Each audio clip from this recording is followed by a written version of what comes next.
Hello ସାଙ୍ଗମାନେ, ମୁଁ ଆଶା କରୁଛି ଆପଣମାନେ ଭଲ ଥିବେ। ଚାଲନ୍ତୁ ଆଜି ଆପଣମାନଙ୍କ ପାଇଁ ମୁଁ ନେଇ ଆସିଛି ଆଉ ଗୋଟେ ନୂଆ କାହାଣୀ। ସେ କାହାଣୀଟିକୁ ଆପଣମାନେ ଶୁଣନ୍ତୁ ଓ କେମିତି ଲାଗିଲା କମେଣ୍ଟରେ ନିଶ୍ଚିତ ଜଣାଇବେ। ଚାଲନ୍ତୁ ଭିଡ଼ିଓଟିକୁ ଷ୍ଟାର୍ଟ କରିବା। ପଶ୍ଚିମବଙ୍ଗର ସନ୍ତୋଷ, ଯିଏ ଜଣେ ଜିମ୍ ଇନ୍ଷ୍ଟ୍ରକ୍ଟର, ସେ ନିଜ ଜିମ୍ରେ ପଛେ ଗୋଟେ ରୁମ୍ ବନାଇଥିଲେ। ସେଠାରେ ରାତିରେ ସେ ନିଜ ସାଙ୍ଗ ବିନୋଦ ସହିତ ଶୋଉଥିଲେ। ରାତିରେ ହଠାତ୍ ନିଜେ ଦେଖିଛନ୍ତି ଯେ ଜିମ୍ର ମେସିନ୍ ଚାଲିବା ଆରମ୍ଭ କରିଦେଉଛି। ଏଥିରେ ସେମାନେ ବହୁତ ଭୟଭୀତ ହୋଇଗଲେ ଏବଂ ଯେତେବେଳେ ସେ ଭୟଭୀତ ହୋଇ ଶୋଉଥିଲେ, ସନ୍ତୋଷକୁ ରାତିରେ ସ୍ଲିପିଂ ପାରାଲିସିସ୍ ଆଟାକ୍ ମଧ୍ୟ ଆସୁଥିଲା, କାରଣ ସେ ବହୁତ ଭୟଭୀତ ହୋଇଯାଇଥିଲେ। ଏତେ ଭୟଙ୍କର ଯେତିକି ସେ କେବେ ଭାବି ମଧ୍ୟ ନଥିଲେ। ଯଦି ଆପଣଙ୍କୁ ଲାଗୁଛି ଯେ ଘଟଣା ଗୁଡ଼ିକ ବହୁତ ଭୟଙ୍କର ହେଉଛି, ତେବେ ଅସଲ ସତ୍ୟ ଆଉ ଆପଣଙ୍କ ସାମ୍ନାକୁ ଆସିବା ବାକି ଅଛି। କେବେ କେବେ ଆମେ ନୂଆ ଜାଗାକୁ ସିଫ୍ଟ ହେଉଛୁ, ଆମେ ଜାଣିନାହୁଁ ସେ ଜାଗାର ପ୍ରକୃତ କେମିତି କିମ୍ବା ସେ ଜାଗାରେ ପୂର୍ବ ଇତିହାସ କେମିତି ଥିଲା।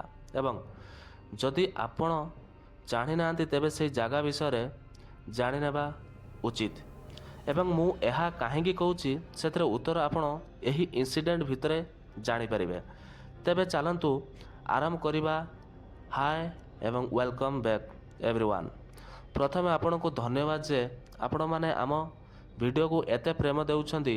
ଆପଣଙ୍କର ଏହି ପ୍ରେମ ଏଭଳି ରହିଲେ ଆମେ ମଧ୍ୟ ଏଭଳି ଭିଡ଼ିଓ ଆଣିବୁ ଆପଣମାନଙ୍କ ପାଇଁ।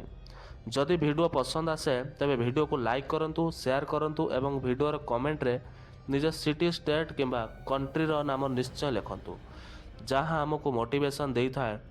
ଆପଣମାନେ ନିଜ ସଜେସନ୍ ମଧ୍ୟ ଦେଇପାରିବେ।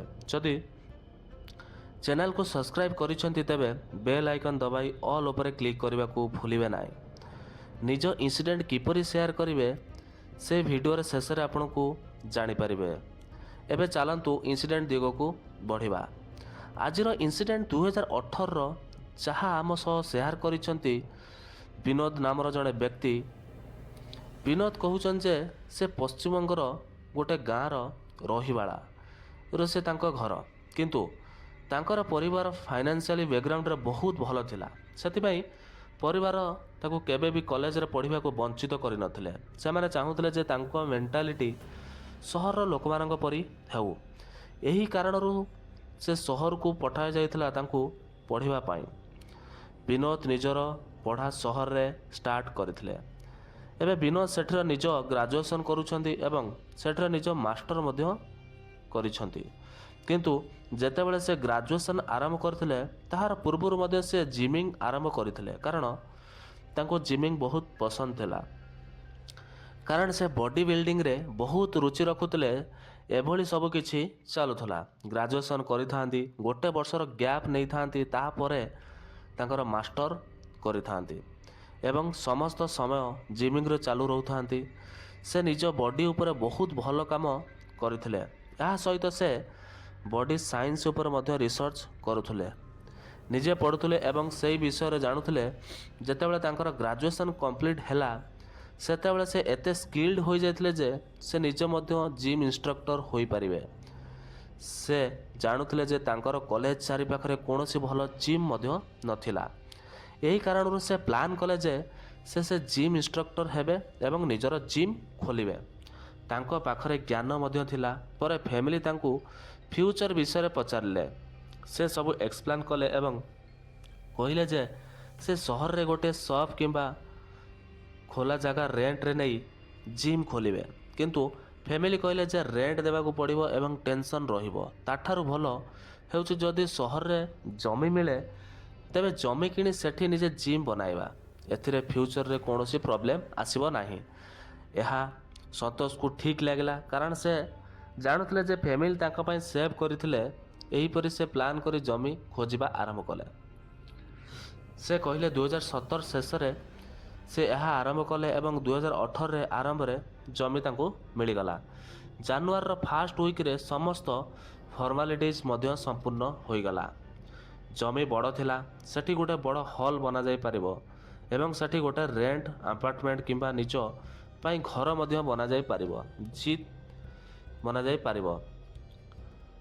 ସନ୍ତୋଷ ଏତେ ଜମି ଏହି ପାଇଁ କିଣିଥିଲେ ଯେ କାରଣ ସେ ଚାହୁଁଥିଲେ ଯେ ନିଜ ଜିମ୍ ସହିତ ଗୋଟେ ରୁମ୍ ମଧ୍ୟ ବନାଇବେ, ଯାହାଦ୍ୱାରା ଗୋଟେ ଆପାର୍ଟମେଣ୍ଟ ହେବ ଯେଉଁଠି ସେ ରହିପାରିବେ।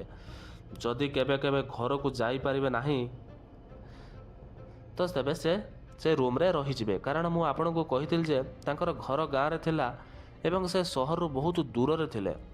ସେଥିପାଇଁ ତାଙ୍କର ପ୍ଲାନ୍ ଥିଲା ଯେ ସେ କେବେ କେବେ ଏଠି ରହିଯିବେ ଏବଂ ବେଶୀ ସମୟ ଘରକୁ ଯାଇ ଆସିପାରିବେ ନାହିଁ। କିନ୍ତୁ ସନ୍ତୋଷ କହିଥିଲେ ଯେ ଏତେ ସମୟ ଲାଗିବ ଉଚିତ ନଥିଲା। କିନ୍ତୁ ଏହି ଜମିର ହାଲ୍ ଏବଂ ସେଥି ସହିତ ଯୋଡ଼ା ଥିବାରୁ ଆପାର୍ଟମେଣ୍ଟ ବନିବାକୁ ପ୍ରାୟ 7 ମାସ ସମୟ ଲାଗିଗଲା। 7 ମାସ ଏକ ଲମ୍ବା ସମୟ ହୋଇପାରେ, କିନ୍ତୁ ସନ୍ତୋଷ କହିଥିଲେ ଯେ ଏହି ସମୟରେ ସେମାନେ ବହୁତ ସମସ୍ୟା ସାମ୍ନା କରିଥିଲେ। ସମ୍ଭବତଃ ଏଠାରେ ତାଙ୍କୁ ଗୋଟେ ସଂକେତ ମିଳୁଥିଲା ଯେ ସେ ଠିକ୍ କାମ କରୁନଥିଲେ, କିନ୍ତୁ ସେ ଏହାକୁ ଗୁରୁତ୍ୱର ସହ ନେଇନଥିଲେ। ସନ୍ତୋଷ କହିଲେ ଯେ ସେ ଯେଉଁ ସାମଗ୍ରୀ ତାଙ୍କୁ ଦରକାର ଥିଲା ସେଗୁଡ଼ିକ ସମୟରେ ମିଳୁନଥିଲା। ତାଙ୍କ ପାଖରେ ପଇସା ଥିଲା, ସେ କିଣିବାକୁ ଚାହୁଁଥିଲେ ଏବଂ କିଣିବାକୁ ଯାଉଥିଲେ ମଧ୍ୟ, କିନ୍ତୁ ବହୁତ ସମସ୍ୟା ନେଇ ସେ ଜିନିଷ ଷ୍ଟକ୍ରେ ମିଳୁନଥିଲା। ଯଦି ଷ୍ଟକ୍ରେ ମିଳିଯାଏ ତେବେ ସେ ଜାଗାକୁ ପହଞ୍ଚୁନଥିଲେ। ଏଭଳି ଘଟଣା ହେଉଥିଲା, ଯାହାର କାରଣରେ କାମ ଡିଲେ ହେଉଥିଲା। ଏହି ସମୟରେ ସେ କହିଲେ ଯେ ସେ ଲେବର ଥିଲେ, ସେମାନେ କେବେ ବି ଅନ୍ୟ ଜାଗାକୁ ଚାଲି ଯାଉଥିଲେ।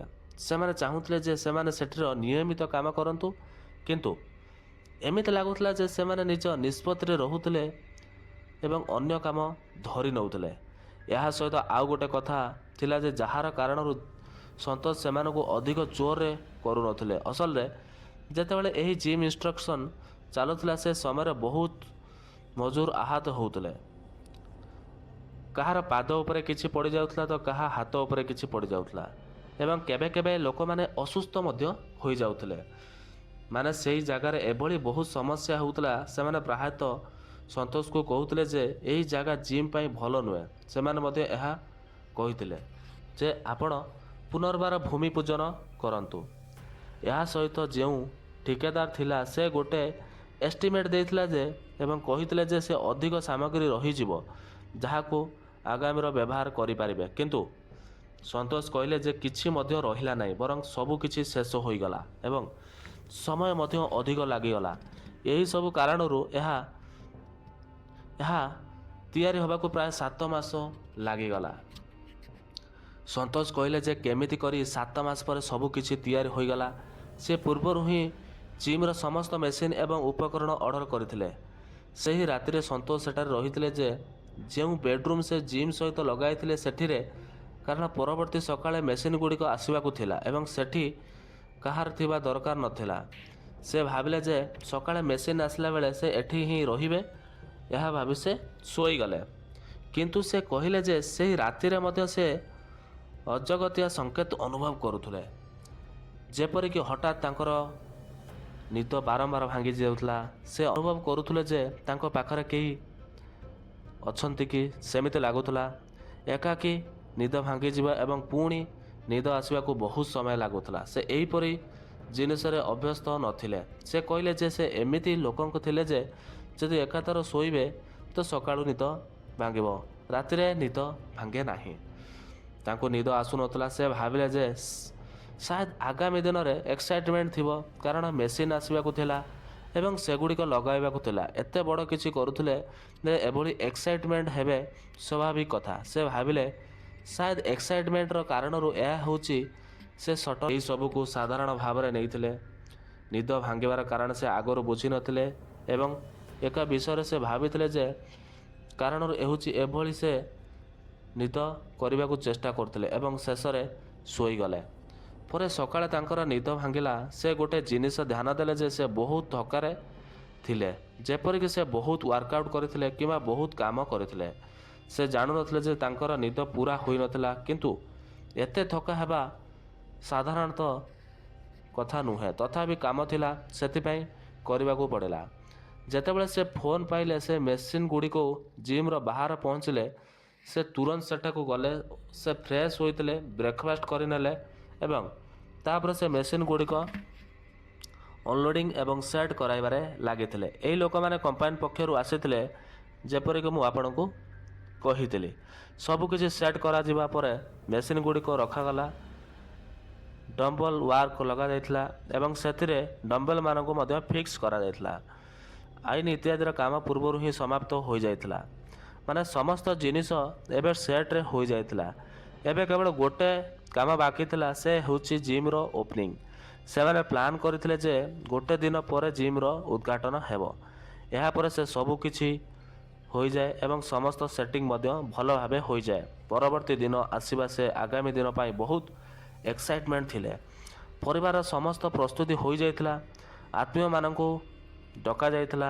ଜିମ୍ ଚାରିପାଖରେ ଦୋକାନମାନଙ୍କୁ ବୁଲାଯାଇଥିଲା ଏବଂ କିଛି ରାଜନେତାମାନଙ୍କୁ ମଧ୍ୟ ଡକାଯାଇଥିଲା। ଅସଲରେ ସେମାନେ ଚାହୁଁଥିଲେ ଯେ ଲୋକମାନେ ଏହି ବିଷୟରେ ଜାଣନ୍ତୁ, ସେଥିପାଇଁ ସେ ସେଠାରେ ବହୁତ ଭିଡ଼ ଜମା କରାଯାଉଥିଲା। ଏହାପରେ ସେ ସବୁକିଛି ପ୍ଲାନ୍ ଅନୁସାରେ ଚାଲୁଥିଲା। କିନ୍ତୁ ଯେତେବେଳେ ପୂର୍ବଦିନ ଥିଲା ଏବଂ ସନ୍ତୋଷ ନିଜ ଘରେ ଥିଲେ, ସେ ରହିପାରୁନଥିଲେ। ସେ ନିଜ ସାଙ୍ଗ ବିନୋଦଙ୍କୁ ଫୋନ୍ କଲେ ଏବଂ ସେମାନେ ପ୍ଲାନ୍ କଲେ ଯେ ସନ୍ଧ୍ୟାରେ ବାହାରେ ଯିବେ। ଜିମ୍ର ପଛରେ ସେମାନେ ବେଡ଼ରୁମ୍ ଥିଲା, ସେଠାରେ ସେମାନେ ଶୋଇବେ ଏବଂ ଯଦି କିଛି ପ୍ରସ୍ତୁତି ବାକି ଥାଏ ସେଗୁଡ଼ିକ ମଧ୍ୟ କରିନେବେ। ଏଭଳି ସବୁ କିଛି ହୋଇଥାଏ। ସେ ନିଜ ଘରେ କଥା ହେବା ପରେ ଦ୍ୱିପହର ସମୟରେ ବାହାରି ଯାଆନ୍ତି ଏବଂ ପ୍ରାୟ ଅଧା ଘଣ୍ଟାରେ ଜିମ୍ ପାଖକୁ ପହଞ୍ଚି ଯାଆନ୍ତି। ସେଠାରେ ପହଞ୍ଚି ସେମାନେ ସଟର ଖୋଲନ୍ତି। ସେମାନେ ଭାବୁଥିଲେ ଯେ ସବୁ କିଛି ସାଧାରଣ ହେବ, ଯେପରି ସେଟ୍ରେ କରିଥିଲେ ସେପରି ହେବ। କିନ୍ତୁ ସଟର ଖୋଲିବା ସହିତ ସେମାନଙ୍କ ହୋସ୍ ଉଡ଼ିଗଲା। ସେମାନେ ଭିତରେ ଦେଖିଲେ ଯେ ଡମ୍ବଲ ୱାର୍କ ଗୁଡ଼ିକ ଓଲଟି ପଡ଼ିଥିଲା। ଡମ୍ବେଲମାନେ ସମସ୍ତ ତଳେ ପଡ଼ିଯାଇଥିଲେ ଏବଂ ଏହା ସହିତ ସେମାନେ ମ୍ୟାଟ୍ ଗୁଡ଼ିକ ସେମାନେ ବିଛାଇଥିଲେ, ସେଗୁଡ଼ିକ ଉପରେ ବହୁତ ସ୍କ୍ରାଚ୍ ହୋଇଥିଲା, ଯେପରି କେହି ନଖରେ ଦାଗ ପକାଇ ଦେଇଥିଲା। ସେ ସ୍କ୍ରାଚ୍ ଗୁଡ଼ିକ ଦିବାଲରେ ମଧ୍ୟ ଥିଲା। ଏହା ଦେଖି ସେମାନେ ମନରେ ବହୁତ ଚିନ୍ତା ଆସୁଥିଲା, କୌଣସି ଲୋକ ଭିତରକୁ ଆସିଥିଲା କି? କିନ୍ତୁ ସଟର ଲକ୍ ଥିଲା। ପଛରୁ କୌଣସି ରାସ୍ତା ମଧ୍ୟ ନଥିଲା। ସମସ୍ତ ଖିଡ଼କି ଭିତରୁ ଲକ୍ ଥିଲା। ବାହାରୁ କେହି ଆସିବାର କୌଣସି ସମ୍ଭାବନା ନଥିଲା। ସେମାନେ ଭାବୁଥିଲେ ଯେ ସାୟଦ କୌଣସି ପଶୁ ଏହା କରିଦେଇପାରେ, କିନ୍ତୁ ଏହା କୌଣସି ଅଜଣା ଶକ୍ତିର କାମ ମଧ୍ୟ ହୋଇପାରେ। କିନ୍ତୁ ସେମାନେ ପାଖରେ ଏତେ ସମୟ ନଥିଲା ଭାବିବା ପାଇଁ, କାରଣ ପରବର୍ତ୍ତୀ ସକାଳେ ବହୁତ ଲୋକ ଆସିବେ। ସେଥିପାଇଁ ସେମାନେ କିଛି ମ୍ୟାନେଜ୍ କରିବା ପାଇଁ ଆରମ୍ଭ କଲେ। ପ୍ରଥମେ ସେମାନେ ସେହି କମ୍ପାନୀକୁ ଫୋନ୍ କଲେ ଯେଉଁମାନେ ମେସିନ୍ ଏବଂ ଇକ୍ୟୁପମେଣ୍ଟ ଲଗାଇଥିଲେ। ଅବଶ୍ୟ ସେମାନେ ଡିଲର ପାଖରେ ଥିଲେ। ସେଠାକୁ ଯାଇ ସେମାନେ ନୂଆ ମ୍ୟାଟ୍ ଆଣିଲେ ଏବଂ ଯେଉଁ ମ୍ୟାଟ୍ ଗୁଡ଼ିକ ଫାଟି ଯାଇଥିଲା ସେଗୁଡ଼ିକ ପରିବର୍ତ୍ତନ କଲେ।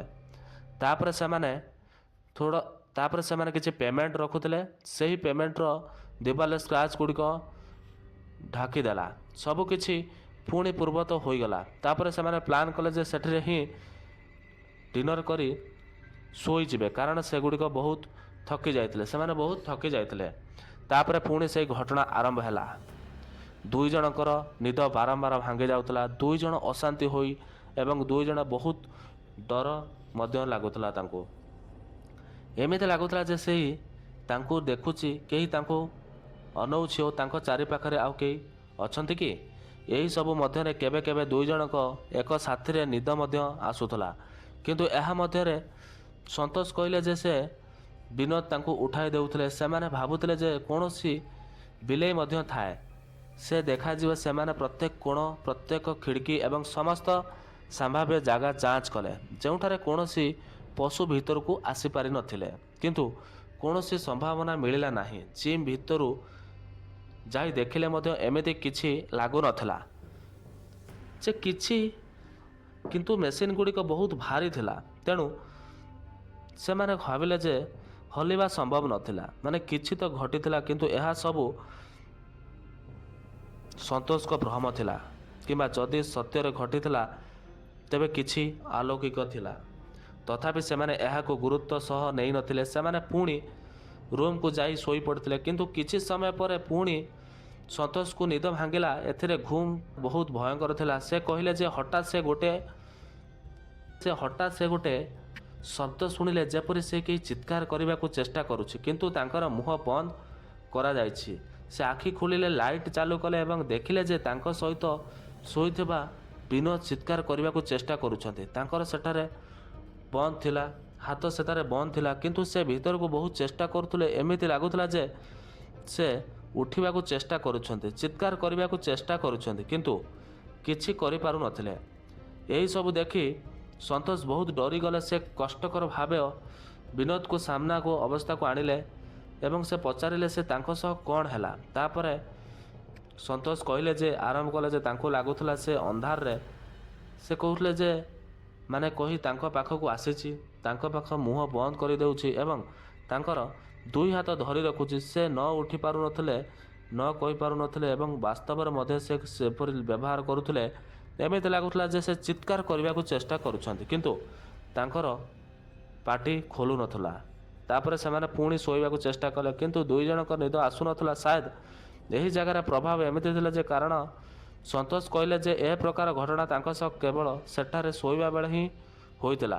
ନିଶ୍ଚୟ କିଛି ଗଡ଼ବଡ଼ ଥିଲା କିନ୍ତୁ ସେମାନଙ୍କ ଉପରେ ଅଧିକ ଦାୟିତ୍ୱ ଥିଲା। ଯେତେବେଳେ ସେ କିଛି ବହୁତ ଏକ୍ସାଇଟିଂ ହେବାକୁ ଥାଏ ସେତେବେଳେ ଆମେ ବର୍ତ୍ତମାନ ସମୟରେ ଛୋଟ ଛୋଟ ଜିନିଷକୁ ଅଧିକ ଗୁରୁତ୍ୱ ଦେଉନଥାଉ। ଯଦି କିଛି ଭୁଲ ମଧ୍ୟ ହୁଏ ଆମେ ସେଥିରେ ଅଧିକାଂଶ ସମୟ ଇଗ୍ନୋର କରିଦେଉ।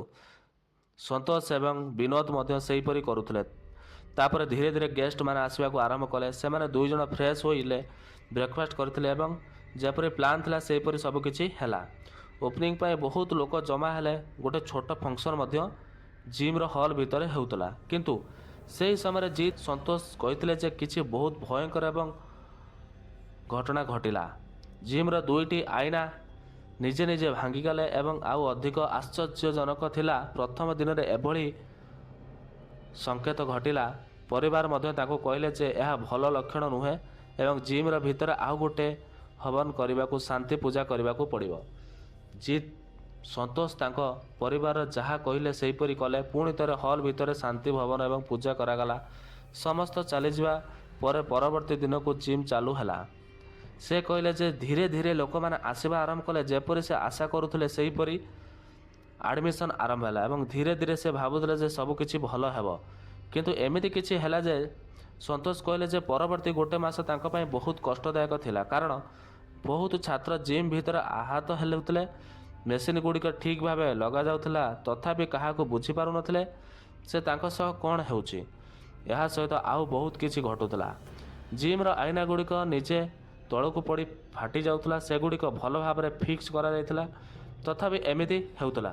ଏହା ସବୁ ସନ୍ତୋଷକୁ ବହୁତ ଚିନ୍ତାରେ ପକାଇ ଦେଉଥିଲା। ସେ ପୂଜାପାଠ ମଧ୍ୟ କରାଇଥିଲେ କିନ୍ତୁ ସେସବୁ ବୁଝିପାରୁନଥିଲେ ଯେ ଏହାକୁ କେମିତି ସମ୍ଭାଳିବେ। ଏଭଳି କରି ପ୍ରାୟ ଗୋଟେ ମାସ କଟିଗଲା। ଯେଉଁମାନେ ଆଡ଼ମିସନ୍ ନେଇଥିଲେ ସେମାନେ ମଧ୍ୟ ଗୋଟେ ମାସ ହୋଇଗଲେ। ସନ୍ତୋଷ ସମସ୍ତ ଛାତ୍ରଙ୍କୁ କହିଥିଲେ ଯେ କିଛି ସମୟ ପାଇଁ ଅପେକ୍ଷା କରନ୍ତୁ କାରଣ ଏଠାରେ ଘଟଣା ଗୁଡ଼ିକ ଏମିତି ହେଉଥିଲା ଯେ ସେ ଭୟଭୀତ ଥିଲେ ଯେ କିଛି ବଡ଼ ଘଟଣା ଘଟିପାରେ। ତାପରେ ସେ ପରିବାର ସହ ଆଲୋଚନା କଲେ ଏବଂ ଜଣେ ଧାର୍ମିକ ବ୍ୟକ୍ତିକୁ ଡାକିଲେ ଯିଏ ପୂଜାପାଠ କରୁଥିଲେ ଏବଂ ଏଭଳି ଘଟଣା ବିଷୟରେ ଜାଣୁଥିଲେ। ସେ ନିଜ ଜିମ୍ର ଆସି ଘୂରିଥିଲେ ଏବଂ କହିଲେ ଯେ ଏହି ଜାଗା ପବିତ୍ର ନୁହେଁ, ଏଠାରେ କାମ କରିବାକୁ ଭଲ ନୁହେଁ, ଭଲ ହେବ ଅନ୍ୟ ଜାଗାକୁ ଯିବା। ସାଧାରଣତଃ ଯୁବକମାନେ ଏଭଳି କଥାକୁ ଗୁରୁତ୍ୱ ଦେଉନାହାନ୍ତି କିନ୍ତୁ ସନ୍ତୋଷ ଯାହା ଦେଖିଥିଲେ ତାହାପରେ ସେ ଏହାର ବିଶ୍ୱାସ କରିବାକୁ ଆରମ୍ଭ କରିଥିଲେ। କାରଣ ଯେତେବେଳେ ଠାରୁ ସେ ଏହି ଜାଗା କିଣିଥିଲେ ଏବଂ ଆରମ୍ଭ କରିଥିଲେ ସେତେବେଳେ ଠାରୁ ଅନେକ ସମସ୍ୟା ଆସୁଥିଲା। କାହାର ପାଦ ଉପରେ ଡମ୍ବେଲ ପଡ଼ିଯାଉଥିଲା ତ କାହା ହାତ ଉପରେ ପଡ଼ିଯାଉଥିଲା। ଅନେକ ଲୋକ ଆହତ ହେଉଥିଲେ। ଏହା ପ୍ରଭାବରେ ଜିମ୍ର ନାମ ମଧ୍ୟ ଖରାପ ହେଉଥିଲା ଏବଂ ସନ୍ତୋଷଙ୍କ ଉପରେ ମଧ୍ୟ ପ୍ରଭାବ ପଡ଼ୁଥିଲା। ସେ ଏହାକୁ ମାନିବାକୁ ଏବଂ ଗୋଟେ କଷ୍ଟକର ନିଷ୍ପତ୍ତି ନେଲେ। ସେ ପ୍ଲାନ୍ କଲେ ଯେ ସେ ଅନ୍ୟ ଜାଗାକୁ ରେଣ୍ଟ ନେବେ ଯାହା ବହୁତ ଖୋଲା ଥିଲା ଏବଂ ସମସ୍ତ ମେସିନ୍ ଗୁଡ଼ିକ ସେଟାକୁ ସିଫ୍ଟ କରିଦେବେ। ପୁରୁଣା ଜାଗାକୁ ଖାଲି କରିଦେଲେ ଏବଂ ଜାଗାକୁ ମଧ୍ୟ ବିକିଦେଲେ। ସଂଯୋଗବଶତଃ କିଛି ସମୟ ପରେ ସେହି ଜାଗା ବିକ୍ରି ହୋଇଗଲା। ତାପରେ ସନ୍ତୋଷ କହିଲେ ଯେ ସେ ନୂଆ ଜାଗା ସବୁକିଛି ଭଲ ହେଲା ଏବଂ ତାଙ୍କ ଜୀବନ ସାଧାରଣ ଭାବେ ଚାଲିଲା। ପରେ ତାଙ୍କୁ କୌଣସି ସମସ୍ୟା ହେଲା ନାହିଁ। ଏହା ସହିତ ଏହି ବିଷୟରେ ମଧ୍ୟ ଅଳ୍ପ ସ୍ପଷ୍ଟତା ପାଇଲେ ଯେ ସାୟଦ ସେ ଜାଗା ଠିକ୍ ନଥିଲା। ସେ କହିଲେ ଯେ 2020 ପର୍ଯ୍ୟନ୍ତ ସେ ପୁରୁଣା ଜିମ୍ର ଜାଗାରେ କୌଣସି ଇନଷ୍ଟ୍ରକ୍ସନ୍ ହୋଇନଥିଲେ ଏବଂ ସେହି ସ୍ପେସ୍ରେ ବ୍ୟବହାର ମଧ୍ୟ ହୋଇନଥିଲା। କିନ୍ତୁ 2020ରେ ସେଠାରେ ଗୋଟିଏ ଘର ନିର୍ମାଣ ଆରମ୍ଭ ହେଲା। ଯେତେବେଳେ ସେ ଜମି ଖୋଳାଯାଉଥିଲା ସେତେବେଳେ ଜମିର ଭିତରୁ ଗୋଟିଏ ମଟକା ମିଳିଲା। ସେଥିରେ କିଛି ହାଡ଼ ଏବଂ କିଛି ଚୁଡ଼ି ଥିଲା। ସମସ୍ତଙ୍କ ମନରେ ହେଲା ଯେ ସେ କୌଣସି ତାନ୍ତ୍ରିକ କ୍ରିୟା ସହିତ ଜଡ଼ିତ ଥିଲା। ସନ୍ତୋଷ କହିଲେ ଯେ ସେ ପୁରା ନିଶ୍ଚିତ ନୁହେଁ ଯେ ଏହାର ସମ୍ପୂର୍ଣ୍ଣ କାରଣରୁ ଏହିସବୁ ଘଟଣା ଘଟୁଥିଲା। ଯଦି ସେ ପୁରାପୁରି ନିଶ୍ଚିତ ନଥିଲେ କିନ୍ତୁ କେଉଁଠି ନା କେଉଁଠି ସେମାନଙ୍କ ମନରେ ହେଉଥିଲା ଯେ ସେ ଧାର୍ମିକ ବ୍ୟକ୍ତି ଯାହା କହିଥିଲେ ସେଥି ସହ ମେଳ ଖାଉଥିଲା। ଜିନିଷ ମାଟି ଭିତରେ ବାହାରିଥିଲା ଏ ମଟକା ଯାହାର ଭିତରେ ଚୁଡ଼ି ଏବଂ ହାଡ଼ ଥିଲା। ସେମାନେ ବୁଝିପାରୁଥିଲେ ଯେ ନିଶ୍ଚୟ କିଛି ଏଭଳି କାମ କରାଯାଇଥିଲା। ବାସ୍ତବରେ ଯେତେବେଳେ ସେହି ଜାଗାରେ ଘର ବନିବାକୁ ଆରମ୍ଭ ହେଲା, ସେଠାରେ ପ୍ରଥମ ତାନ୍ତ୍ରିକ କ୍ରିୟା ହୋଇଥିଲା। ସେଠି ପରିବାର ଦ୍ୱାରା ଜାଗାକୁ ପବିତ୍ର କରାଯାଇଥିଲା, ପୂଜାପାଠ କରାଯାଇଥିଲା ଏବଂ ତାହାପରେ ହିଁ ଘର ନିର୍ମାଣ କରାଯାଇଥିଲା। 2020 ପରେ ଏହି ଘରର କାମ ଆରମ୍ଭ ହେଲା ଏବଂ ପ୍ରାୟ 2022ରେ ଶେଷ ପରେ ଘର ପ୍ରସ୍ତୁତ ହୋଇଥିଲା। ସେଠାରେ ଲୋକମାନେ ରହିବାକୁ ଆରମ୍ଭ କଲେ। ତାପରେ ସେଠାରେ ରହୁଥିବା ଲୋକମାନେ କୌଣସି ସମସ୍ୟା ହୋଇନଥିଲା ଏବଂ ସନ୍ତୋଷଙ୍କୁ ମଧ୍ୟ ତାଙ୍କ ନୂଆ ଜିମ୍ର କୌଣସି ସମସ୍ୟା ହେଉନଥିଲା। ବାସ୍ତବରେ ସେ କହିଥିଲେ ଯେ 2025ରେ ସେ ଆଉ ଗୋଟେ ଜାଗାରେ ଜିମ୍ର ନିର୍ମାଣ କରିବାକୁ କରିଥିଲେ। ପୁଣି ଥରେ ସେ ଇନଷ୍ଟ୍ରକ୍ସନ୍ କରିଥିଲେ ଏବଂ ତାଙ୍କ ପାଇଁ ସବୁକିଛି ବହୁତ ଭଲ ଚାଲିଛି। କିନ୍ତୁ ଏହା ଏକମାତ୍ର ଏଭଳି ଅନୁଭବ ଥିଲା ଯେ ସେ ପୂର୍ବରୁ ବଡ଼ମାନଙ୍କ ଠାରୁ ଶୁଣିଥିଲେ କିନ୍ତୁ ନିଜ ଜୀବନରେ ମଧ୍ୟ ଅନୁଭବ କରିଥିଲେ। ଯଦି ଆପଣମାନଙ୍କ ଭିଡ଼ିଓଟି ଭଲ ଲାଗିଥାଏ ତେବେ ଲାଇକ୍ କରିବାକୁ ଭୁଲିବେନି, ସେୟାର କରନ୍ତୁ ଏବଂ ଚ୍ୟାନେଲକୁ ସବସ୍କ୍ରାଇବ୍ କରି ବେଲ୍ ଆଇକନ୍ ଦବାଇ ଅଲ୍ ଉପରେ କ୍ଲିକ୍ କରିବାକୁ ମଧ୍ୟ ଭୁଲିବେ ନାହିଁ। କମେଣ୍ଟ ସେକ୍ସନରେ ନିଜ ସିଟି, ଷ୍ଟେଟ୍ କିମ୍ବା କଣ୍ଟ୍ରିର ନାମ ନିଶ୍ଚୟ ଲେଖନ୍ତୁ, ଯାହା ଆମକୁ ମୋଟିଭେସନ୍ ଦେଉଛି। ଏହା ଆମେ ଜାଣିବାକୁ ଯେ ଲୋକମାନେ କେଉଁଠାରେ ଆମର ଭିଡ଼ିଓ ଦେଖୁଛନ୍ତି। ଆପଣମାନେ ସିଚୁଏସନ୍ ମଧ୍ୟ କମେଣ୍ଟରେ କହିପାରିବେ। ଶେଷରେ ମୁଁ ଏହା କହିବାକୁ ଚାହୁଁଥିଲି, କିନ୍ତୁ ଯଦି ଆପଣ ମଧ୍ୟରୁ ଏହା ସହିତ ଏଭଳି କୌଣସି ଇନସିଡେଣ୍ଟ ଘଟିଛି ଆପଣମାନଙ୍କ ସହ, ଆପଣ ରିଲେଟିଭ୍, ପରିଚିତ ଏବଂ ଭାଇ ଭଉଣୀ, ଫ୍ରେଣ୍ଡଙ୍କ କିମ୍ବା ପଡ଼ୋଶୀଙ୍କ ସହ ଏବଂ ଆପଣ ଚାହୁଁଛନ୍ତି ଯେ ଏଠାରୁ ସେଥିକୁ ଏକ୍ସପ୍ଲେନ୍ କରି ଲୋକମାନଙ୍କ ପାଖକୁ ପହଞ୍ଚାଇବା ପାଇଁ, ଯାହାଦ୍ୱାରା ଲୋକମାନେ ଶିଖିପାରିବେ, ତେବେ ଆପଣ ମୋର ଇମେଲ୍ ଆଇଡ଼ି କିମ୍ବା ସେୟାର କରିପାରିବେ। ଦୁଇଟି ଲିଙ୍କ ଆପଣଙ୍କର ଡେସ୍କ୍ରିପସନ୍ ବକ୍ସରେ ଦିଆଯାଇଛି ଏବଂ ଯଦି ଆପଣ ଫେସବୁକରେ ଏବଂ ଭିଡ଼ିଓ ଦେଖୁଛନ୍ତି ତେବେ ଆପଣ ନିଜ ଇନସିଡେଣ୍ଟ ଆମକୁ DM ମଧ୍ୟ କରିପାରିବେ। ସେ ପର୍ଯ୍ୟନ୍ତ ନିଜ ଖ୍ୟାଲ ରଖନ୍ତୁ। ଆଉ ଗୋଟିଏ ଭିଡ଼ିଓରେ ଆପଣମାନଙ୍କ ସହିତ ପୁଣି ମିଶିବି। ଜୟ ଜଗନ୍ନାଥ, ଜୟ ଜଗନ୍ନାଥ।